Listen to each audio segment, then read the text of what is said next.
इमरान खान साहब और फ़ौज, पाकिस्तान तहरीक इंसाफ और फ़ौज, इनके दरमियान जब भी कोई अच्छे की तवक्को होती है और कोई पॉलिटिकल पॉजिटिव डेवलपमेंट होती है और बातचीत का अमल शुरू होता है, तो एस्टेब्लिशमेंट के अंदर 3 ग्रुप हैं। 3 आरा हैं, 3 ग्रुप हैं, 3 सोचें हैं और वो ये हैं कि जी एक तो बिल्कुल एक्सट्रीम लेवल पे है।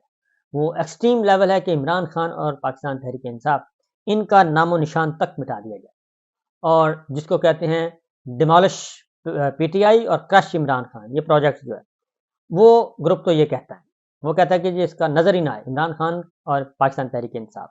ये जहाँ-जहाँ भी नज़र आएँ, सोशल मीडिया पे नज़र आएँ, डिजिटल मीडिया पे नज़र आएँ, इलेक्ट्रॉनिक मीडिया पे नज़र आएँ, सियासी तौर पे नज़र आएँ, इनको तो करें फ़ारिग। जुडिशरी में नज़र आएँ, जहाँ-जहाँ ये सोच है और फ़ौज में नज़र आएँ, उसको फ़ना कर दें।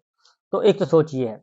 दूसरी जो है, ये एक्सट्रीम लेवल है, लेकिन ये बहुत कलील तादाद है, बहुत ही मुख्तसर है ये। इनको मेजॉरिटी हासिल नहीं है। ये जो सोच पाई जाती है, इसको ज़्यादा मेजॉरिटी की हमायत हासिल नहीं है।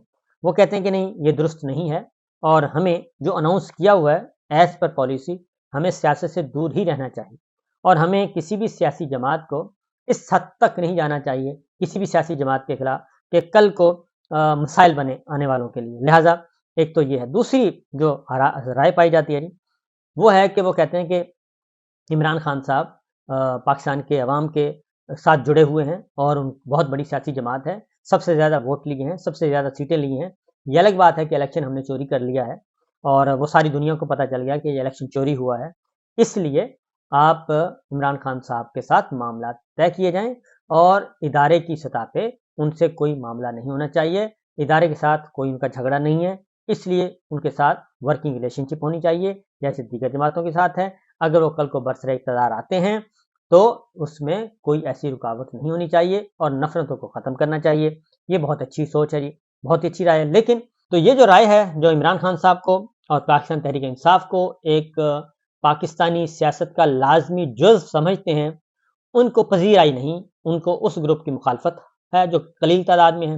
वो कहते हैं कि नहीं जनाब, इमरान खान साहब और पीटीआई को हमने नहीं छोड़ना। तो ये एक दूसरी राय है जी। तीसरी राय है, वो कहते हैं कि आप न्यूट्रल हो जाएँ मुकम्मल तौर पे, जो एज़ पर पॉलिसी और सियासतदानों का काम सियासतदानों को करने दें और हमें इसमें गैर जानिबदार हो जाना चाहिए और हमें किसी की भी साइड नहीं लेनी चाहिए। तो ये 3 आरा पाई जाती हैं। तो उसमें एक नजम सेठी साहब ने एक कल अपने प्रोग्राम में एक बात की है। उनसे पूछा गया कि उनकी को-होस्ट ने उनसे पूछा कि ये जो जीएचक्यू विज़िट किया है शहबाज शरीफ साहब एंड कंपनी ने, तो उसके बाद क्या ख़्याल है कि ये पेज बरकरार रहेगा या सेम पेज बरकरार रहेगा या नहीं रहेगा? तो उन्होंने कहा कि देखें, माज़ी की निस्बत इस दफ़ा ज़्यादा बेहतर है सिचुएशन है, तो ये पेज नहीं फटेगा, तो ये पेज बरकरार रहेगा।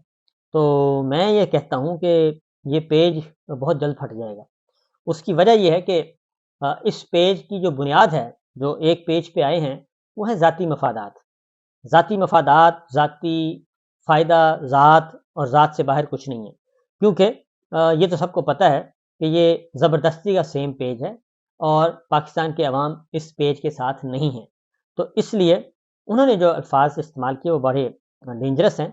नजम सेठी साहब ने कहा कि देखें जी, बात ये है कि जनरल बाजवा का इमरान खान के साथ मसला और बाजवा का नवाज़ शरीफ साहब के साथ मसला वो बिल्कुल मुख्तलिफ नौइयत का था। अब जो है जनरल आसिम मुनीर साहब का और इमरान खान साहब का बहुत आपस में ताल्लुकात बड़े कशीदा हैं और बड़े ख़राब हैं, ये हो नहीं सकते।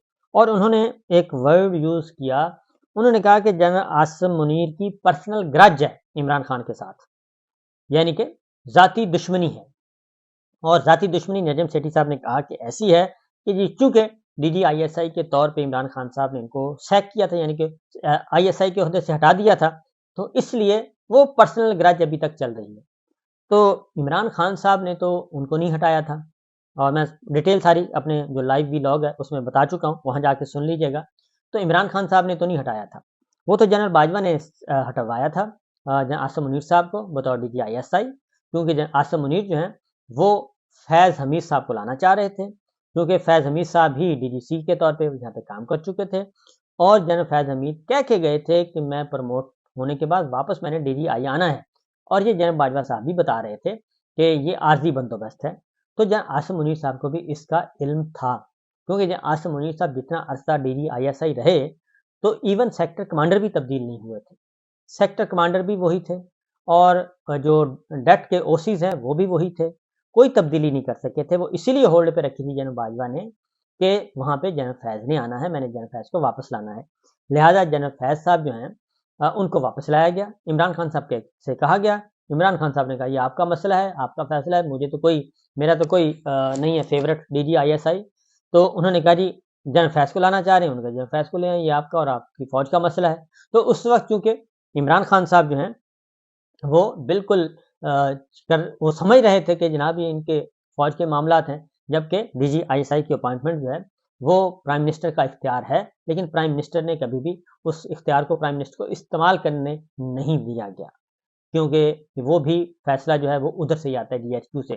تو یہ سچویشن چل رہی ہے جی، اور دیکھتے ہیں کہ آگے کیا کیا اور کیا کیا خبریں آنی ہیں، لیکن بہرحال عمران خان صاحب اور فوج کے درمیان جو صلح ہے وہ بہت زیادہ ضروری ہے۔ فوج کے ساتھ صلح ہے، فوجی قیادت کے ساتھ، کیونکہ فوجی قیادت جو ہے وہ اب کھلے عام یہ باتیں شروع ہو گئی ہیں کہ یہ پرسنل گرج چل رہا ہے۔